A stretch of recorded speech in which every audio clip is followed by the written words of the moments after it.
Particle system का जैसे study कर लिया, nth पार्टिकल उसके लिए बिल्कुल इजी हो जाएगा। तो बेटे उसको हम सोल्व करते हैं। हेडिंग बना लीजिए।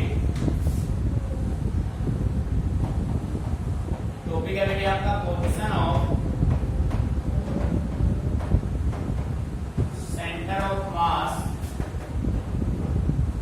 Position of centre of mass for n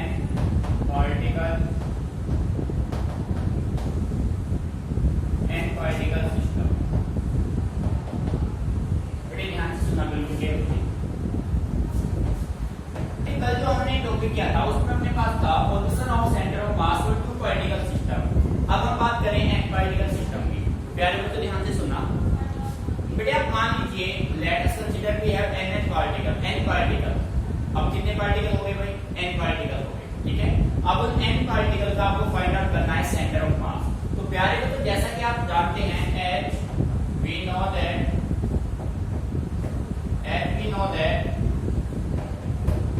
the center of mass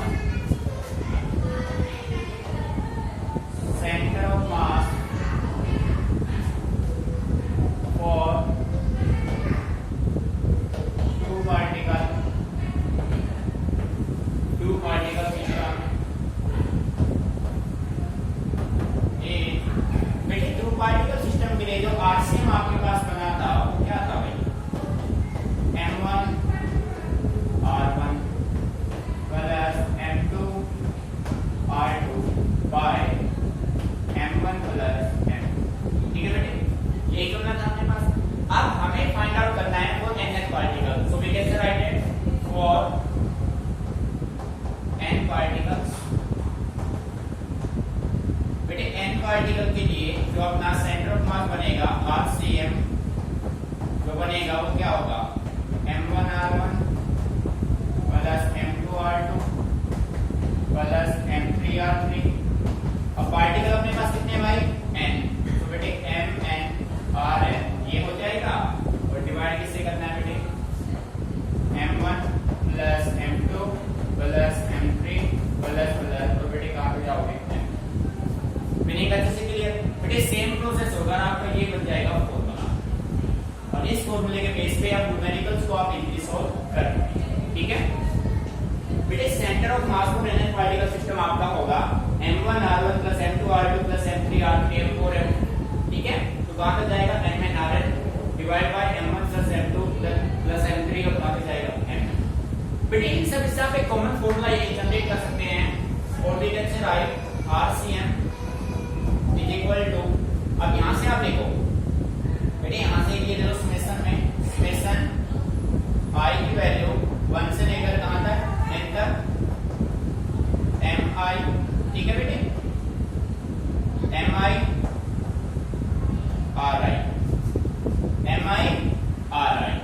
ठीक है। और तुम सभी का बेटे क्या? सभी का सम चलता जाएगा और डिवाइड में हम क्या कर सकते हैं? mi, ठीक है। यानी सभी का कॉम्बिनेशन चलेगा तो आप सिंपली इसी फॉर्म में रख दो इसको। मल्टीप्लिकेशन समेशन बनाने की रिक्वायरमेंट नहीं, सीधा न्यूमेरिकल आप इस फॉर्म में सॉल्व कर सकते हैं। m1 r1 plus m2 r2 m3 r3 mn rn by m1 plus m2 plus m3 plus mn। बेटे मेन फॉर्मूला आपका ये बनेगा। समेशन में लेने की रिक्वायरमेंट नहीं है यहां से, ठीक है। तो अच्छे से इसको नोट कर लीजिए। फिर हम बात करेंगे examples of centre of mass.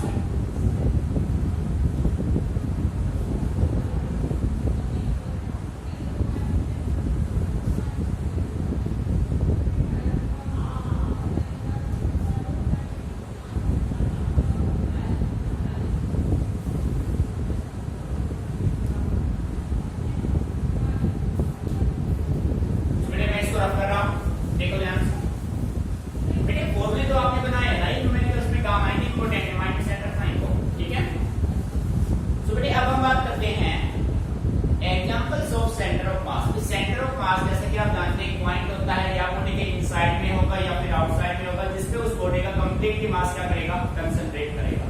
तो बेटे नेक्स्ट हेडिंग बना लो एग्जांपल्स ऑफ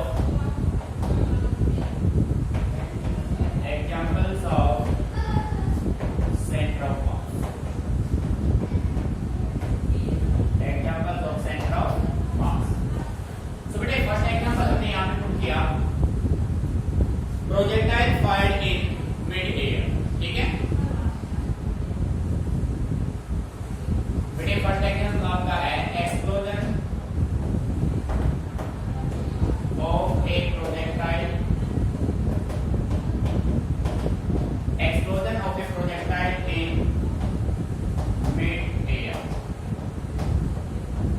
कंसेप्ट को अच्छे समझना।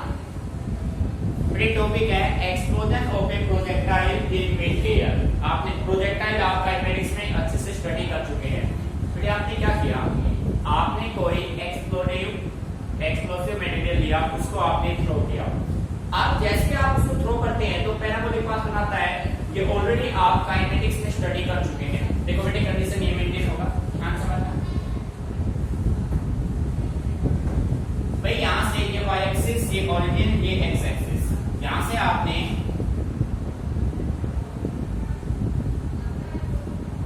x एक्सिस बेटे यहां से आपने किसी भी एक्सप्लोरेड पार्टिकल को प्रोजेक्शन किया मिड एयर में आने के बाद। बेटे ध्यान से सुनना, मिड पहले कैसे पाथ को फॉलो करना है, पैराबोलिक पाथ, ठीक है। जैसे मिड एयर में आएगा ये एक्सप्लोड होगा और इसके जो फ्रेगमेंट है, अब हर एक फ्रेगमेंट भी कैसा पाथ बनाएगा बेटे, पैराबोलिक पाथ बनाएगा, ठीक है। But the path of the projectile is the parabolic. Finally जो पाथ है प्रोजेक्टाइल का वो क्या है, पैराबोलिक। बेटे अच्छे समझना है ध्यान से। आपने किसी प्रोजेक्टाइल को फायर किया, जब आपने किसी प्रोजेक्टाइल को फायर किया तो मिड एयर में जाके उसका एक्सप्लोजन हुआ। अब एक्सप्लोजन हुआ तो इसके फ्रेगमेंट बन गए, फ्रेगमेंट, ये सभी क्या है, फ्रेगमेंट्स, ठीक है। ये टुकड़ों में बट गया। देखो पहले कंबाइन इफेक्ट था, आपने उसको एयर में थ्रो किया, अब एयर में जाके वो एक्सप्लोड हो गया। एक्सप्लोड होने के बाद उसके छोटे छोटे टुकड़े हो गए। पहले आपका कंप्लीट प्रोजेक्टाइल पैराबोलिक पाथ को फॉलो कर रहा था। जैसे वो मिड एयर में गया, उसका एक्सप्लोजन हुआ। अब बेटे हर एक fragment, each fragment move along it's parabolic path, but the path of the projectile is in parabolic form, ठीक है। तो इनिशियल आपका प्रोजेक्टाइल था वो कैसा था बेटे, पैराबोलिक था। बेटे कार है समझ में, ठीक है। अच्छे से एक बार डायग्राम को समझ लीजिए।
अब आप देखते हैं each fragment move along it's oven parabolic path. Initially आपका कंप्लीटली इनिशियली जो ऑब्जेक्ट था वो एक पैराबोलिक पाथ में जा रहा था, मिड एयर में जैसे वो एक्सप्लोर हुआ अब उसके हर एक फ्रेगमेंट भी कैसे पाथ को फॉलो कर रहे हैं, पैराबोलिक पाथ, ठीक है।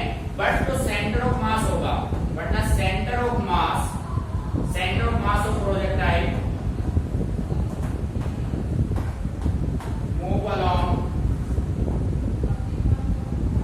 Parabolic path. बड़े मीनिंग आ रहा है समझ में भाई? यहां से तो आपने प्रोजेक्टाइल फायर किया था, उसका पाथ भी प्रोजेक्टाइल है, और जो फ्रेगमेंट है उन सभी का भी पाथ कैसा है, पैराबोलिक है। दिस प्रूव सेंटर ऑफ मास। बड़े अच्छे समझिए। Late us consider a projectile is fired in air before explosion. जब तक वो एक्सप्लोड नहीं हुआ है, सिंगल है, before explosion the projectile move along A parabolic path.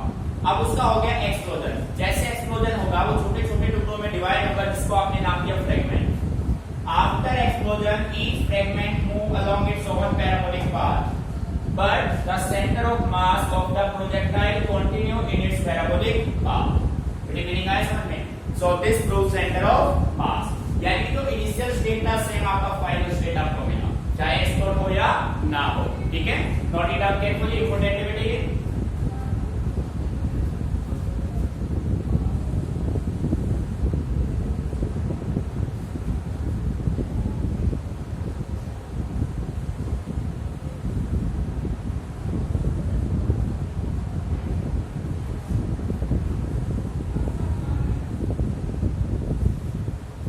बात करते हैं सेकंड एग्जांपल जो अपना होगा सेंटर ऑफ मास का, वो आपका है अर्थ मून सिस्टम।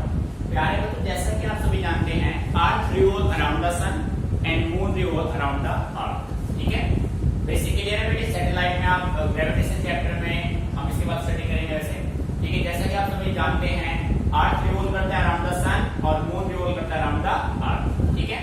तो बेटे देखो, ये अपने पास कंडीशन जो है अपने पास है, ये है मून, ये अपना हो गया सन, सन हो गया, ये हो गया अर्थ और ये हो गया moon.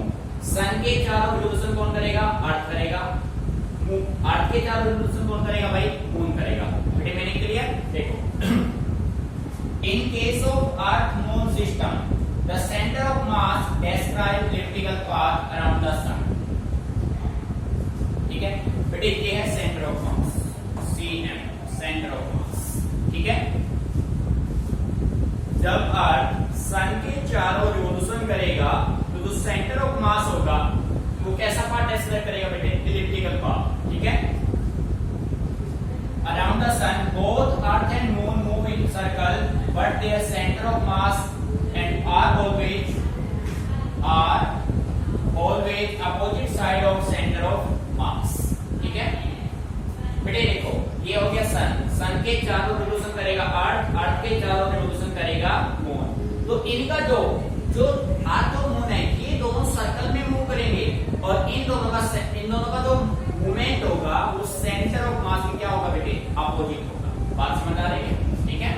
The force of attraction between earth and moon is internal to the earth moon system. बेटे आपको अच्छे से क्लियर है, किसी भी बॉडी को सर्कुलर पाथ में मूव कराने के लिए हमें एक फोर्स का रिक्वायरमेंट होता है, that force is said to be centripetal force. अगर बेटे यहाँ सेंट्रीपिटल फोर्स प्रोवाइड नहीं होगा तो अर्थ सन के चारों रिवोल्यूशन नहीं कर पाएगा और मून अर्थ के चारों रिवोल्यूशन नहीं कर पाएगा, ठीक है। तो इसको अच्छे से नोट कर लीजिए कि आपका second example of centre of mass. तो यहाँ से जो बेसिक कंक्लूजन है वो आपका ये है कि जो मूवमेंट ऑफ अर्थ और मून होगा वो सेंटर ऑफ मास के क्या होगा, जस्ट अपोजिट होगा, ठीक है। Note it down carefully.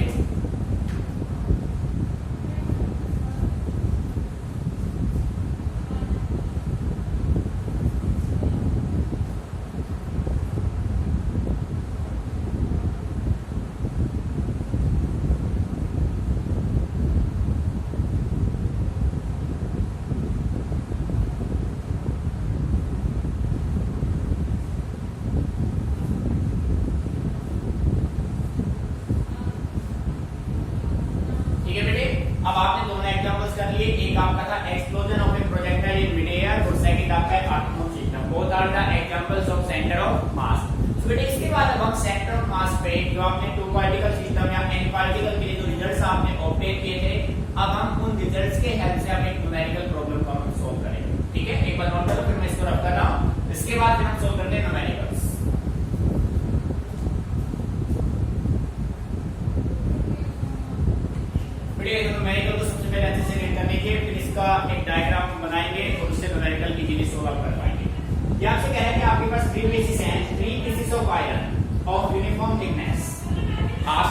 Three piece iron के उनका थिकनेस जो है वो यूनिफॉर्म है, and mass m m and 2m।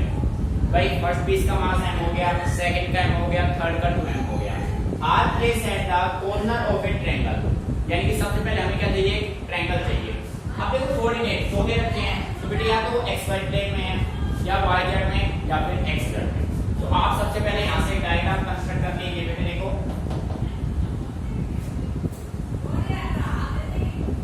बेटे y axis, origin x axis, ठीक है, ये कंडीशन आपने मेंटेन किया।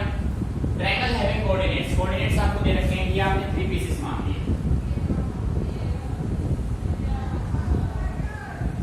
बेटे ये देखो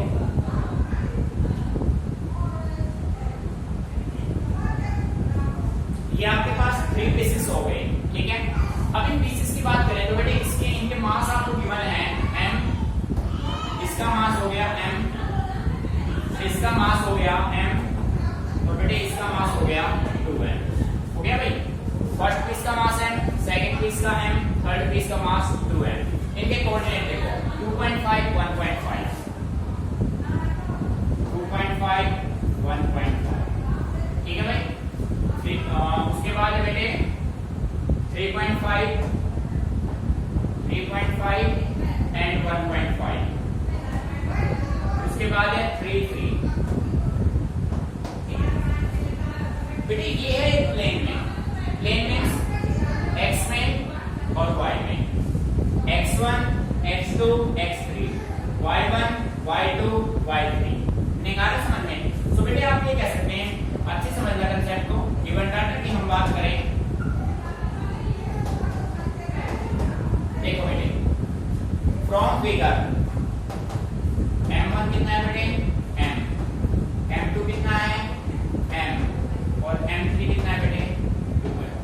अच्छे से क्लियर हो गया, m m 2m, clear.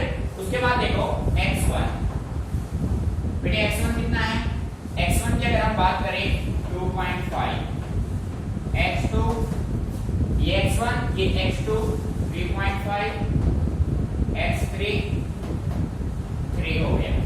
Similar way में y1, बेटे y1 कितना हो गया 1.5, y2 1.5, सेम है भाई दोनों में, ये भी 1.5 ये भी 1.5। उसके बाद y3 बेटे कितना है 3, x1 y1 x2 y2 x3 y3, ठीक है, अच्छे से क्लियर। अब बेटे जैसा कि आप जानते हैं h, अब सेंटर ऑफ मास आपको किसके अलाउ निकालना है, x एक्सिस के अलाउ और y एक्सिस के अलाउ। As we know that RCM is equal to m1 r1 plus m2 r2 plus m3 r3। 3 coordinate है ना, 2 कोऑर्डिनेट है, 3 पीसेस है, 3 पीस है तो 3 के मास होंगे, by m1 plus m2 plus m3। प्यारे बच्चों ये बन गया आपका जनरल फॉर्मूला। अब इस फॉर्मूले पे आप डाटा पुट कीजिए। अब सबसे पहले मैं निकालता हूं centre of mass, centre of mass along x axis, ठीक है बेटे। देखो भाई बेटे centre of mass along x axis आप निकालेंगे तो अपने पास फॉर्मूला बनेगा cm x is equal to m1 x1 m2 x2 m3 x3 divided by, divide किसे करेंगे m1 plus m2 plus m3। अब सारे डाटा आप कर दीजिए प्यारे बच्चों। देखो centre of mass x axis, m1 की वैल्यू क्या बेटे यहां पे लाओ m इनटू x1 कितना है बेटे x1 2.5, ठीक है भाई, प्लस m2 कितना है बेटे m, ये डैश है भाई, ठीक है, m इनटू बेटे कितना है, अब x2 कितना है 3.5, ठीक है, प्लस m3 कितना है बेटे 2m, और इनटू में क्या होगा x3 कितना होगा 3। मीनिंग अच्छे से क्लियर बेटे। m1 की वैल्यू m प्लस 2m, ठीक है। जब आप इन सबको सोल्व करेंगे तो बेटे यहां से 2.5m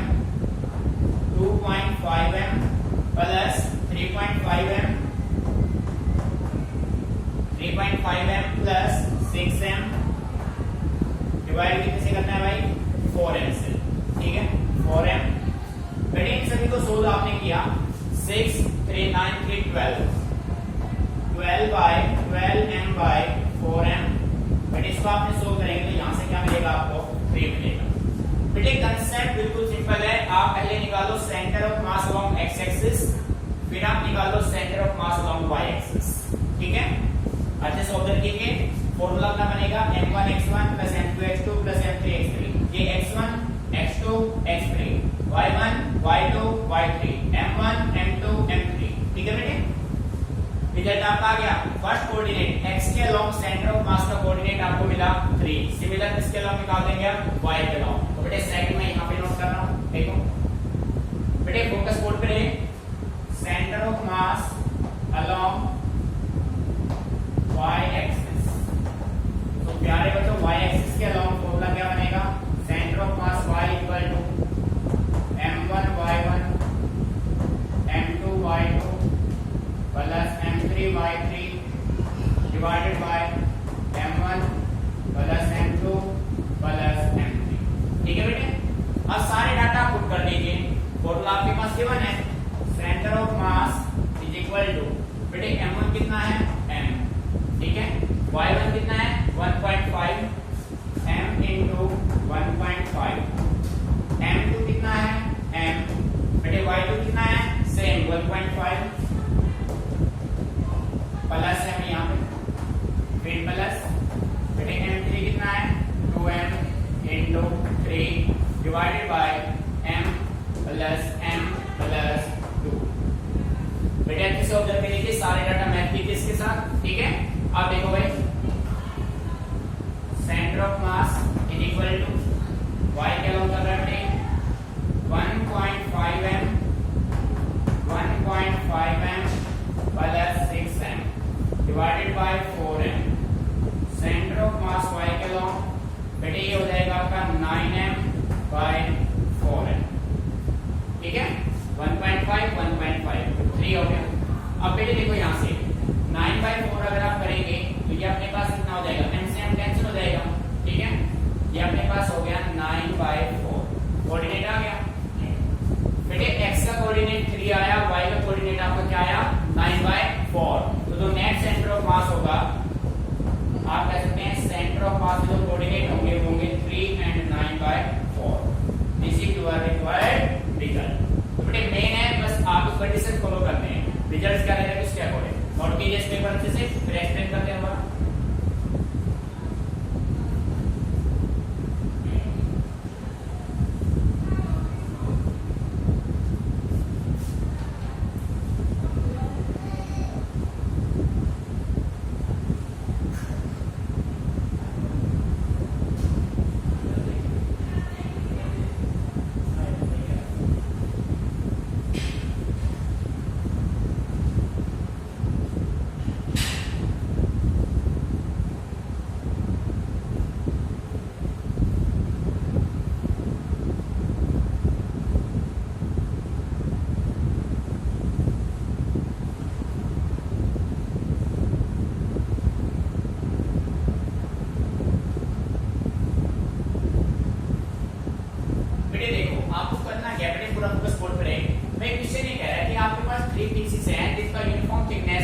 मासेस आपको गिवन है, फर्स्ट पार्टिकल का मान लो, फर्स्ट पीस का है m, सेकंड का m और थर्ड का क्या है 2m।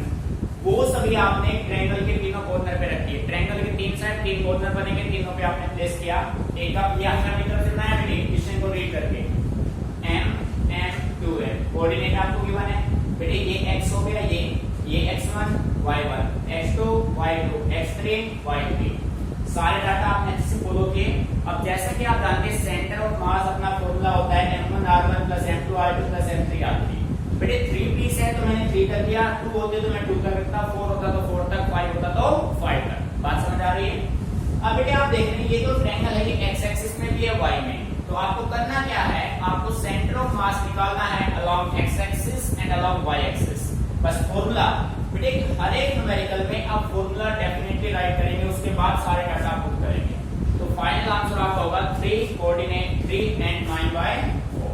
ठीक है, इस इसको आप सोल्व करके 2.25 भी कर सकते हैं और इसको आप ये भी कह सकते हैं cm is equal to 3 and 2.25 एक ही बात है बेटे, ठीक है। इसको सोल्व करने के ये होगा आपका फाइनल आंसर।